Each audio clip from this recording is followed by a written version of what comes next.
Hey everybody, I'm on I-5 driving up to my condo this morning. I left a little bit later than I should. If you're not from around here, I-5 gets backed up pretty early in the morning. And if you're not out of the door before like 4:30, you're going to be stuck in traffic. There's no buts about it. It's one of the main reasons when I got priced out of Seattle, I moved to Orchard. If I was going to be north or south of Seattle, I'd have to face this every day. I decided I'd rather take the ferry and move to Orchard and be able to take the ferry from Bremerton or take the fast ferry than have to deal with essentially I-5. Even if you take public transportation, I can see the bus behind me.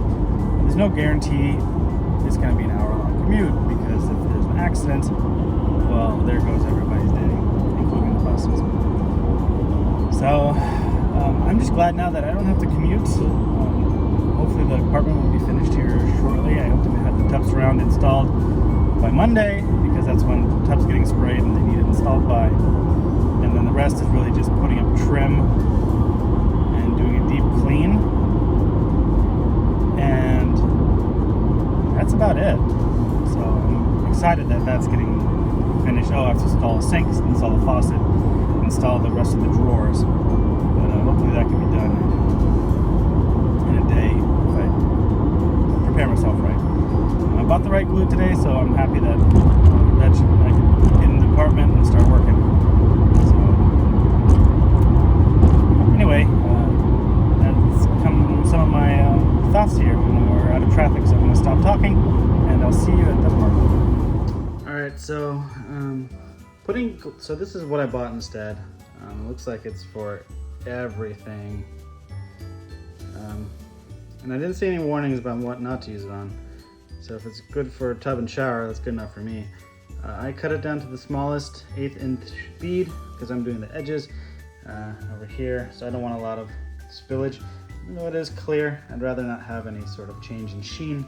And what most people don't realize is you have to unscrew this thing and cut this off. Otherwise they're like, why did my tube explode? Well, you gotta cut it there first. So that's what I'm going to do here in a second, and we're going to see how it goes. I've done some measuring. This is going to be my inside corner. It's going to nestle right in there nicely. And then I've centered the soap dispenser. I guess I should do here in a second. It'll make sense in a second here. But the soap dispenser, I didn't want it somehow to be a line right there and having to cut and then having a place where water could get in. So it's going to be right in the center of a big panel. So that's what allowed me to understand where to center it. So without much further ado, let's get her done. In progress, I installed the first, I guess the even line, and then I installed the first row of actual finished tiles. So I'm just going to continue those up all the way to the top over even those ones. I know they look a little janky. That's on purpose because I don't really care about those because you won't see them underneath. And yeah, I'm making progress, and I don't know if I'll finish today, but because I have to be out at 1 and it's already 11 o'clock. So one more day I think after this, and then it'll be done. So it's exciting. All right, I think I'm wrapped up for today. I did the most important and difficult bit, which is essentially figuring out exactly how everything's gonna go and cutting out the holes for all the important bits to make sure that water doesn't get in behind the wall. And everything else is just gonna stack up right up like that, like some bricks. So next time it'll be completed. And then there's a couple other things. Still gotta install the faucet, some trim, the sink obviously, and the new door faces for the cabinet because those were hideous. Okay, anyway, that's it for today. Maybe I'll get to read a little bit today. I'm not quite sure. Depends what the wife wants. And otherwise, it was good. Productive day.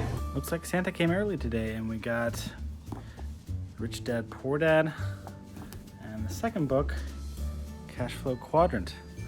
And there's probably other couple books I'll read on real estate investing because as soon as I get some money, that's where it's gonna go, in real estate. So I do want to work up to pretty big numbers here, 200 units, more than that, of course. But you got to start small. So I'm still working on houses, but it's good to refresh the memory. I did take courses at the UW on proformas, and the stuff that professional real estate investors use here in Seattle. So looking at 30 years of cash flow, depreciation, all that stuff. And I just want to kind of jog my memory. So anyway, I also got my kettlebell. So it's a 36 pounder instead of 35, I guess, because it's in kilograms. But I was researching it, and that was the recommended starting weight. It seems a little bit much for a single hand, but we'll see. If I can't do it, I'll just work up the strength until I get to it. Otherwise, it's perfectly fine weight for two-handed exercise movements, and then struggle a little bit one-handed. Anyway, I have about 30 some odd pages to read in the Millionaire Master Plan, and I want to get through that before I start reading this